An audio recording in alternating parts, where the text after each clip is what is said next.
Welcome to our deep dive Oh, cool. into Yuval Noah Harari's Nexus. Okay. We're going to be focusing on chapters 10 and 11, Okay. the epilogue, Mhm. and a few little interesting bits from the prologue and chapter 3. Right. Our mission today is to kind of understand how information has shaped human history Right. and what that means for us now as we're grappling with the rise of AI. Yeah. It's kind of like trying to assemble a puzzle Mm. while the pieces are still being invented. It really is. Harari himself starts Nexus with that tension. Uh-huh. Information is power, but is it wisdom? Yeah. We've made incredible progress as humans, Right. but are we any wiser in how we wield information, Yeah. especially with something as potentially world-changing as AI? That's a really good question. It really hits home, especially when you consider like these existential threats that we're Yeah. facing, like climate change Mm. and the possibility of, runaway AI. Yeah. One of Harari's core arguments in this book is that information networks aren't just about seeking truth. Right. They're also about creating and maintaining social order, Uh-huh. often through stories and myths. Yes. It's a bit unsettling to think how much our understanding of the world is shaped by narratives, Oh, yeah. whether they're entirely true or not. It is, and what's fascinating is how those narratives, even fictional ones, can have a huge impact on the real world. Yeah. Harari uses the example of the kulak myth in Stalinist Russia, this fabricated category of wealthy peasants, Okay. essentially a scapegoat for the regime's failures, Right. Yeah. led to the persecution and deaths of millions. Wow. So a fictional story spread through the information networks of the time had real and tragic consequences. Real tragic. It makes you wonder what stories about AI are taking root right now that might shape its development, Oh, yeah, for better or worse. absolutely. Are we being cautious enough about the narratives we're building, or are we blindly accepting certain stories about AI's potential without enough critical thought? That's the crucial question, and it ties into Harari's exploration of how information has been controlled and manipulated throughout history. He traces this fascinating arc from ancient clay tablets and archives to modern databases, Okay. highlighting the rise of bureaucratic systems. Bureaucracy on the surface seems like it's all about order and efficiency. Right. Right. Yeah. But Harari argues that it can actually distort truth by forcing complex realities into oversimplified categories. Mm-hmm. It reminds me of those moments when you're filling out like an online form Yes. and your entire life story has to fit into a series of drop-down menus and checkboxes. Exactly like trying to squeeze the richness of human experience into a spreadsheet. Yeah.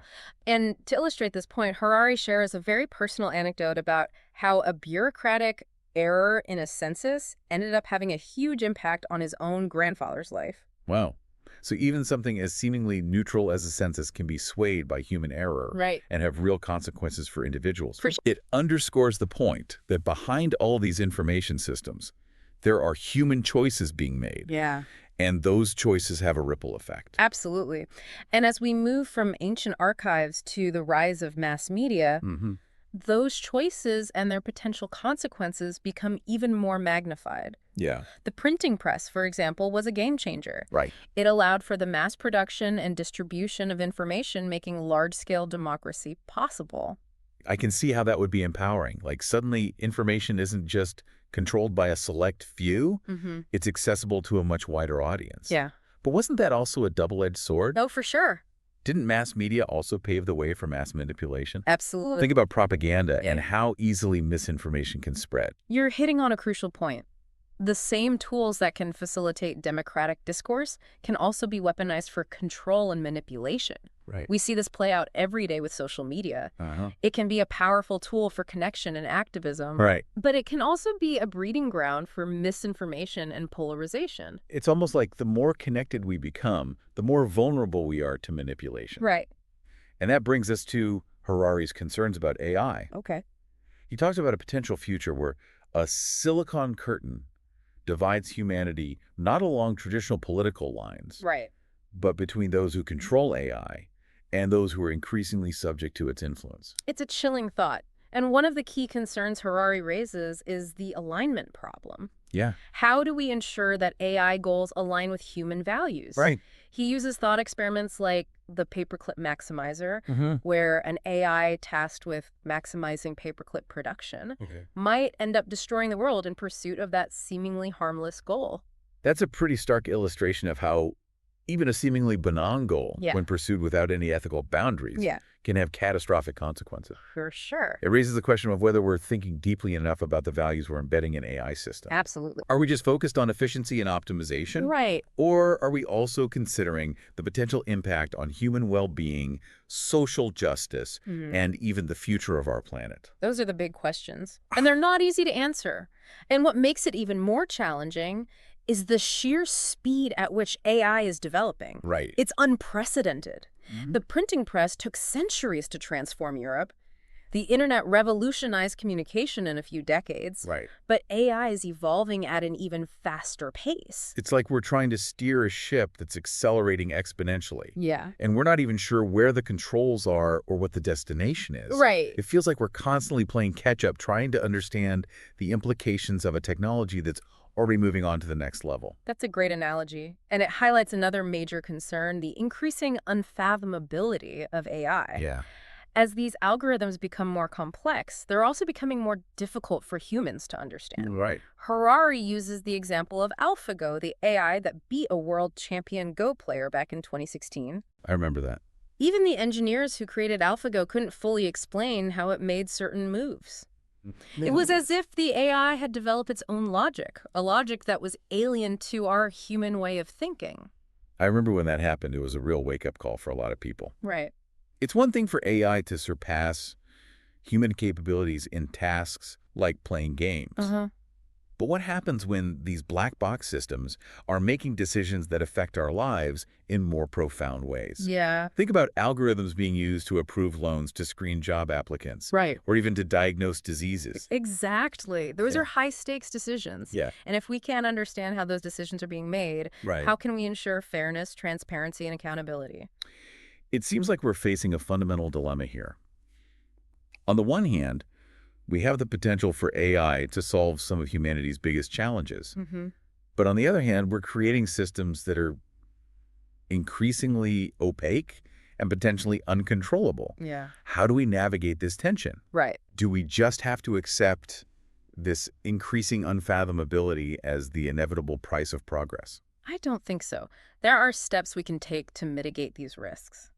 One crucial step is prioritizing transparency in AI development. Okay. We need to be able to see how these systems work, understand the data they're using, Right. and identify potential biases or flaws in their logic. That makes sense. Yeah.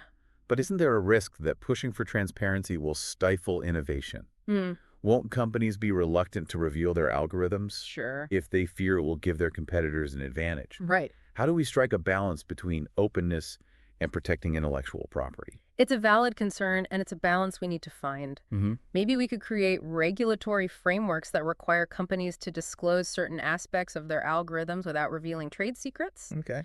Or we could invest in research and development of explainable AI, systems that are both powerful and understandable. So it's not an either situation. Yeah. We can have both progress and transparency. But even if we crack the code on transparency, there's still the question of how to regulate AI effectively. Right. It's not like we can create a one-size-fits-all set of rules, right? No. AI is being used in so many different ways. Yeah. From self-driving cars to medical diagnosis to facial recognition. You're right. It's a complex landscape. Yeah. And a centralized top-down approach to regulation might not be the most effective strategy. Okay.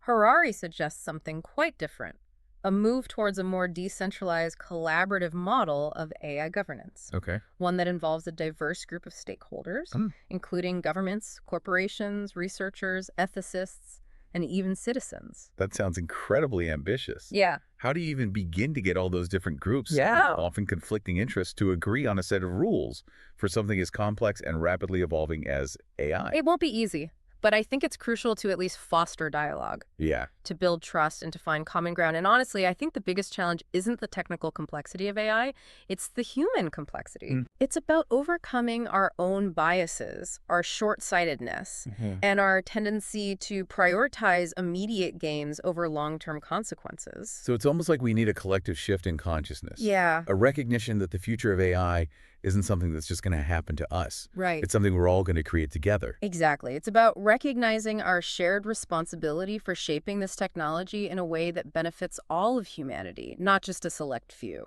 That idea of collective responsibility is inspiring, but it also feels daunting.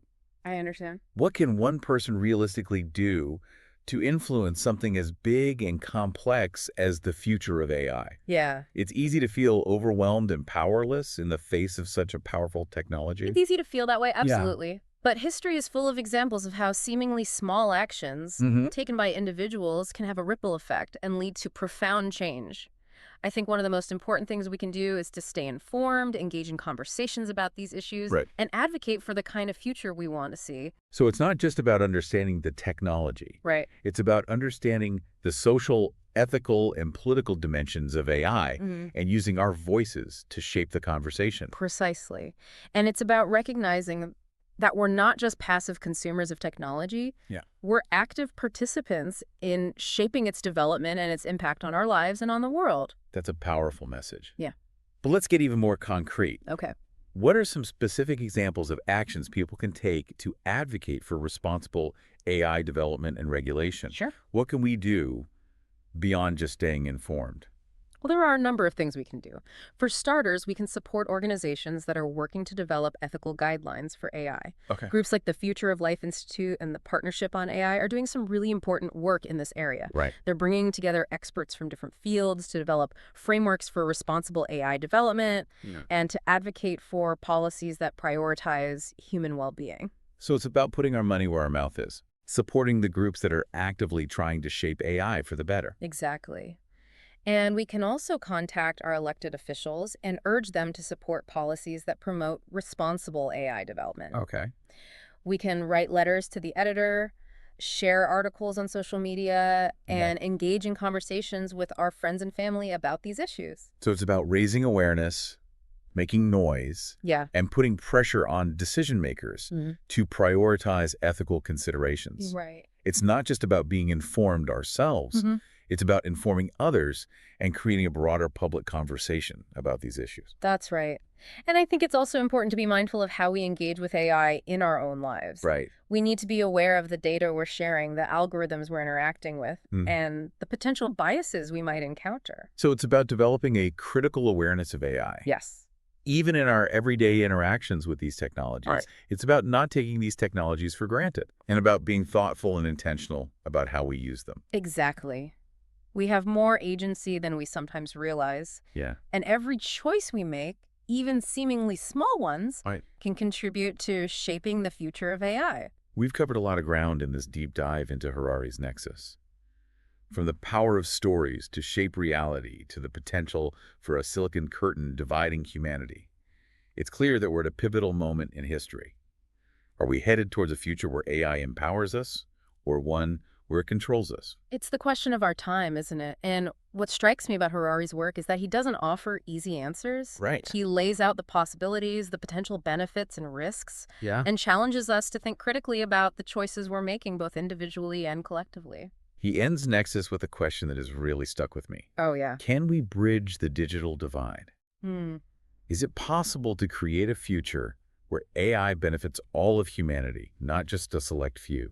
Or are we inevitably headed towards a world of digital empires and data colonialism, where the gap between the haves and have-nots widens even further? Well, it's not a foregone conclusion. Harari reminds us that technological development isn't deterministic. Right. We have agency, we have choices. Yeah. The future of AI isn't something that's going to happen to us. It's something we're all going to create together. That's a powerful message, but it also feels like a huge responsibility. What can we do as individuals to ensure that AI is a force for good in our own lives and in the world? Well, for starters, stay curious. Keep learning. Read books like Nexus, stay informed about the latest developments in AI, and engage in thoughtful conversations about these issues with your friends, family, and colleagues. So don't be afraid to ask tough questions. Challenge assumptions. Yes. Demand transparency from the companies and governments that are developing and deploying these technologies. Remember, your voice matters. Yeah. You have the power to influence the future of AI, even in small ways. You can choose to support companies that are developing AI ethically. You can choose to vote for politicians who are committed to responsible AI regulation. You can choose to educate yourself and others about the potential benefits and risks of these technologies. So much of this comes down to awareness, doesn't it? I think so. Being aware of the potential consequences of our choices, being aware of the power dynamics at play, and being aware of our own role in shaping the future of AI. Exactly. Awareness is the first step. And from there, it's about taking action. It's about using our voices, our choices, and our actions to steer AI in a direction that benefits all of humanity. It's been a fascinating deep dive, and I think the biggest takeaway for me is that the future of AI is not predetermined. I It's a feel. story that's still being written, and we all have a role to play in shaping the narrative. What kind of future will we choose to create? That's the question we all need to be asking ourselves. And the answer lies not just in the code we write, but in the choices we make, the values we uphold, and the stories we tell about ourselves and the world we want to live in.